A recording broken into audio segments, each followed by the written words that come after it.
at the UCB Theater. Or was that the UCB? Are they Upright Citizen Brigade? Over there on Theater? Franklin. The Franklin version, which is a electric. If you get the right crowd in there, that's an electric venue. Yeah, it really is. Right? Yeah. That is an exciting room. Yeah. Agreed. Yeah. Do you know that I found that room for them? No, I don't know that. Oh, yeah. Tell us that history. Okay, here comes the story. I lived around the corner from there in a condo from 2001 to 2006, and like I didn't have to cross the street to get to that strip of restaurants and stuff. I lived right there, and that theater, the Tamarind Theater, Carrie and I used to go there all the time and see like whatever production had rented it out. Like we're just like, oh, let's go see this play, and we saw 2 great plays there, and then a crazy thing happened. A Greek soap opera star leased it for indefinitely. Vittorio or something like that was his name. And then he put up billboards all around town of himself holding the skull of Uric to promote his production of Hamlet. And we were, of course, fascinated. Like we walked by it every day. So what's going on? And the outside of the theater was redone in this sort of grand style. And then there was opening night for Hamlet, and the lobby was just full of champagne bottles. So we're like, wow. We're like, are we going to see this production of Hamlet? This looks like a crazy vanity project, like just from the little bit that we can tell.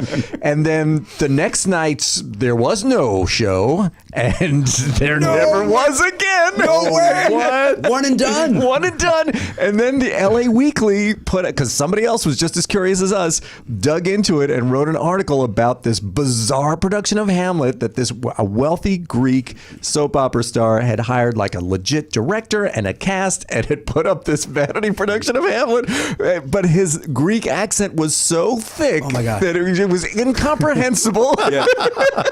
and it was crazy. Just the director, took real money to do this and then told the LA Weekly all about how completely insane it was. So in the middle, right there, like a week or 2 after that, Matt Walsh says, we're going to try to figure out where to do, if we're going to do an LA UCB theater, we're going to have a meeting at my house. So all of the New York UCB transplants who were in LA all had a meeting at this house, and we're all talking about like whatever classes and who would teach and blah, blah, blah. And then they were like, well, where are we going to find a space? And I was like, well, I happen to know one. And I guess I had spoken to the owners of the space at some point, and I knew that they were thrilled to have this guy leasing the space. Right. Because they love the idea of not having to go weekend for weekend renting it out. I was like, I think they'd be thrilled to have you guys lease it. And so they checked it out, and that's what happened. There they are. Because I kept tabs on the Greek Andy Hamlet. Daly's UCB Theater. That's great. I would have insisted your name be on that. Yeah, you're like the Doug Weston of the... Yeah. You're the troubadour. Who's that? Oh, the troubadour. Doug Weston's the troubadour. Yeah, maybe I'll get my name on there. It's a good idea. Glad to see that happen. I know it's long overdue. Yeah. Yeah, it's been open for 14 years almost. It was 2005, yeah. Has it been that long? Boy, I remember I used to do 3 shows a month there. The talk show, the game show, some other stand-up showcase thing I would do.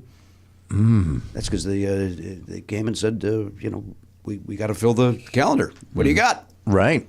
And I was happy to do it. Now you want me to do 3 shows a month? Go fuck yourself. To hear the whole conversation, subscribe for free in Apple Podcasts or wherever you get podcasts, or visit nevernotfunny.com.